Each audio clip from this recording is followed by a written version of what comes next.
इस वीडियो में हम लोग डीएलएड चतुर्थ सेमेस्टर के विज्ञान प्रश्न पत्र जो कि वर्ष 2019 में डीएलएड 2017 बैच के समय पूछा गया था उसका हल देखने जा रहे हैं। यदि आप चतुर्थ सेमेस्टर के अन्य सब्जेक्ट्स के पेपर के हल को देखना चाहते हैं तो इस वीडियो के कंप्लीट होने के बाद से इस वीडियो का डिस्क्रिप्शन जरूर चेक करें। चलिए दोस्तों शुरू करते हैं। पहला प्रश्न पूछा गया था विद्युत धारा का मात्रक है। इसका सही उत्तर हो जाएगा ऑप्शन नंबर 2 एम्पियर। कूलाम जो होता है वह आवेश का मात्रक होता है। सेकंड समय का मात्रक है। वोल्ट विभवांतर का मात्रक होता है। पहले का ऑप्शन नंबर 2 विद्युत धारा का मात्रक एम्पियर सही उत्तर होगा। दूसरा प्रश्न था हेमेटाइट किसका अयस्क है। इसका सही उत्तर हो जाएगा ऑप्शन नंबर 3 लोहा। लोहा के अयस्क का नाम हेमेटाइट होता है। पहला ऑप्शन दिया गया था सोना। सोना का कोई अयस्क नहीं होता है, यह मुक्त अवस्था में पाया जाता है। ठीक है। दूसरा ऑप्शन था तांबा। तांबा के अयस्क का नाम कॉपर पाइराइट होता है। और चौथा ऑप्शन था कैल्शियम। तो कैल्शियम के अयस्क का नाम जिप्सम होता है। यानी कि दूसरे का ऑप्शन नंबर 3 लोहा इसका सही उत्तर होगा। तीसरा प्रश्न पूछा गया था मिश्र धातु है। तो इसका सही उत्तर हो जाएगा ऑप्शन नंबर 1 पीतल। पीतल में 80% कॉपर और 20% जिंक मिला करके मिश्र धातु बनता है। यानी कि मिश्र धातु क्या हो गया, पीतल इसका सही उत्तर हो जाएगा। अगला प्रश्न है भारत में एनीमिया के क्या कारण है। एनीमिया का मतलब होता है रक्त की कमी।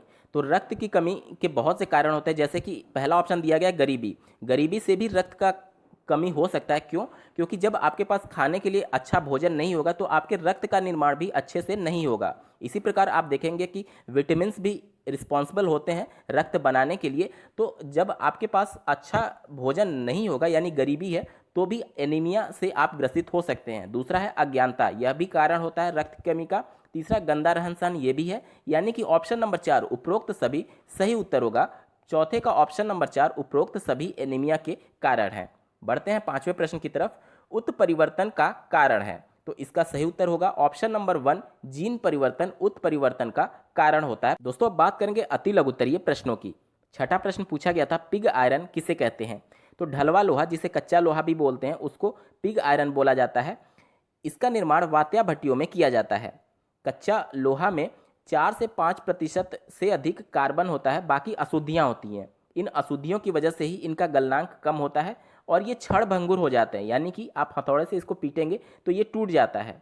और इसका उपयोग जो होता है वह स्टोरेज टंकी, साथ ही पाइप और टब, कूड़ेदान इत्यादि बनाने में किया जाता है। सातवां प्रश्न पूछा गया था विद्युत धारा का उष्मीय प्रभाव किसे कहते हैं। जब किसी चालक में विद्युत धारा प्रवाहित होती है तो चालक गर्म हो जाता है। इसी को विद्युत धारा का उष्मीय प्रभाव कहा जाता है। यानी कि धारा जैसे ही प्रभावित हो रही है वो चालक गर्म होने की क्रिया को ही उष्मीय प्रभाव कहा जाता है।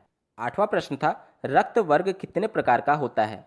तो ब्लड ग्रुप जो होता है वह 4 प्रकार का होता है, ए, बी, ए बी और ओ, जिसमें से सभी निगेटिव और पॉजिटिव भी होते हैं। यानी A positive A negative, B positive B negative, A B positive A B negative और ओ पॉजिटिव और ओ निगेटिव। यहाँ पर मैं स्पष्ट कर दूं कि ए वाला जो ग्रुप होगा वह अपने संबंधित ग्रुप से ही ब्लड ले सकता है, बी वाला भी अपने संबंधित ग्रुप से ही ब्लड लेगा, लेकिन ए बी वाला जो होगा वह सबसे ले सकता है और ओ वाला ग्रुप जो होगा वह सबको ब्लड दे सकता है। इसी वजह से ए बी ब्लड ग्रुप को यूनिवर्सल रिसीवर कहा जाता है और ओ ब्लड ग्रुप को यूनिवर्सल डोनर कहा जाता है। ये प्रश्न आपका बहुत ही महत्वपूर्ण है। यूनिवर्सल डोनर और यूनिवर्सल रिसीवर के नाम से प्रश्न आ सकता है। अब बात करेंगे अगले प्रश्न की। 9वां प्रश्न पूछा गया था योग्यतम की उत्तरजीविता का मत किस वैज्ञानिक ने दिया है। तो इसका उत्तर हो जाएगा योग्यतम की उत्तरजीविता का मत डार्विन ने दिया था।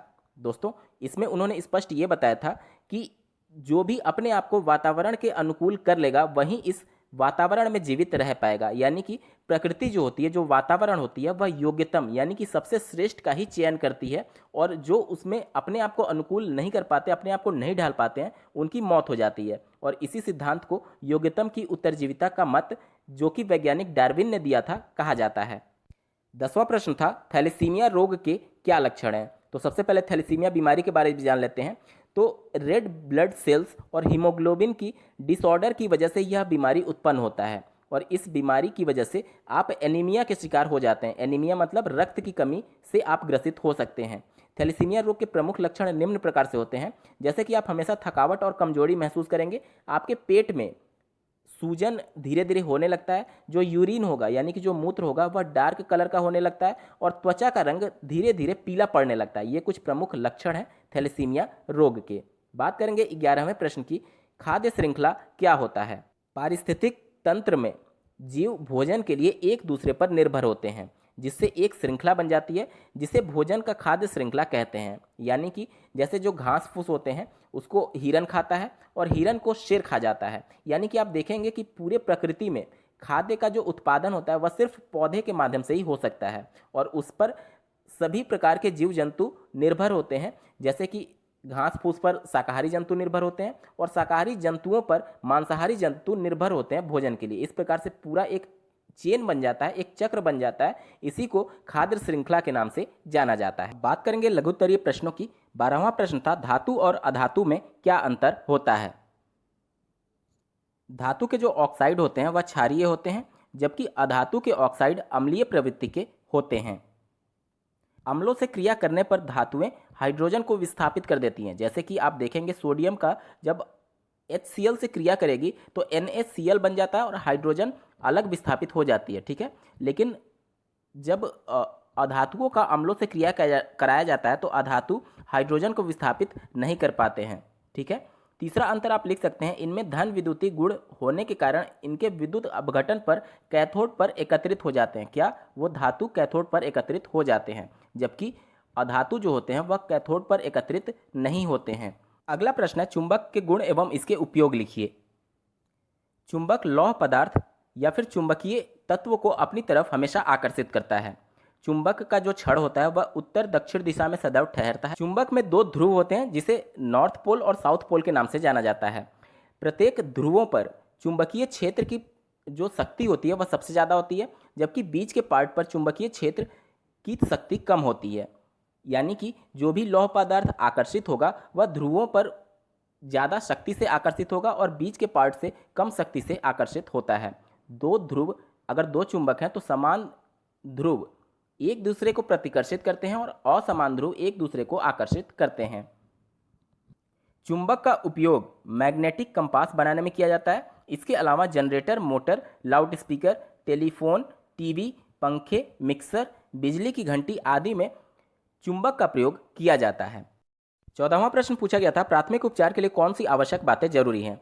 तो अगर एक्सीडेंट हुआ है और उसको आप प्राथमिक उपचार दे रहे हैं तो सबसे पहले ये ध्यान देना चाहिए कि अगर रक्त बह रहा है तो उसके बहाव को हमको कम से कम करना है। जब तक वो हॉस्पिटल ना पहुंच जाए तब तक कैसे भी करके पट्टी बांध के या फिर शर्ट की मदद से या फिर किसी भी कपड़े की मदद से जो कि साफ सुथरा हो, सबसे पहले जहाँ पे कटा हुआ है या फिर टूटा हुआ है उसको आप बांध देंगे ताकि रक्त कम से कम स्रावित हो पाए। और अगर उसको सांस लेने में दिक्कत हो रही है तो मुंह की सहायता से आप उसके मुंह में सांस दे सकते हैं। इसके अलावा जब तक वो हॉस्पिटल ना पहुंच जाए तब तक आपको उसको पॉजिटिव एनर्जी देनी है, यानी कि आश्वासन देना है कि उनका हौसला बढ़ाने के लिए। ये कुछ महत्वपूर्ण टिप्स होते हैं प्राथमिक उपचार के लिए और आवश्यक बातें हैं। बढ़ते हैं 15वें प्रश्न की तरफ। मेंडलीफ के अनुसार संक्रमण तत्व क्या है? सामान्यतः डी ब्लॉक के जो तत्व होते हैं उनको संक्रमण तत्व के नाम से जाना जाता है, क्योंकि बाएं से आवर्त सारणी में जब आप बाएं से दाएं की तरफ चलेंगे तो बाएं ओर के जो सक्रिय धातु तत्व और दाईं ओर के जो अधातु तत्वों के बीच के गुणों में संक्रमण की अवस्था पाई जाती है डी ब्लॉक के तत्वों में। इसी वजह से इनको संक्रमण तत्व के नाम से भी जाना जाता है। 16वां प्रश्न पूछा गया था, विद्युत बल्ब का नामांकित चित्र बनाइए। स्क्रीन पर आप विद्युत बल्ब का नामांकित चित्र देख पा रहे हैं। यहाँ पर सबसे नीचे रांगे का 2 टिप बना होता है, ठीक है। उसके ऊपर जब आप जाएंगे तो एक पीतल की कुप्पी होती है जिसमें 2 पिन निकले रहते हैं जो कि होल्डर में फंसा करके इस बल्ब को होल्ड करने का काम करते हैं। इसके ऊपर आप जाएंगे तो पीतल या फिर एल्युमिनियम की एक टोपी होती है और उसके अंदर से कांच का एक स्टैंड होता है, स्तंभ होता है, जिससे फिर से 2 सुचालक तार यानी कि कंडक्टर वायर से होते हुए फिलामेंट बंधा होता है। और ये जो पूरा एरिया है वह एक कांच के बल्ब से ढका होता है। इस कांच के बल्ब के अंदर अक्रिय गैस, आर्गन गैस या फिर नाइट्रोजन गैस भरी होती है। 17वां प्रश्न है, एड्स रोग के लक्षणों को स्पष्ट कीजिए। देखिए, एड्स अपने आप में कोई रोग नहीं होता है, वह आपकी जो प्रतिरोधी क्षमता है यानी कि बीमारियों से लड़ने की जो क्षमता होती है उसको छीड़ कर देता है। इसकी वजह से जो सामान्य बीमारियां भी हो जाती हैं जैसे सर्दी खांसी हुआ या फिर बुखार हुआ, तो इसकी वजह से आपकी चूंकि प्रतिरोधी क्षमता कम हो चुकी है वह बीमारी सही होने में आपको बहुत समय लगता है।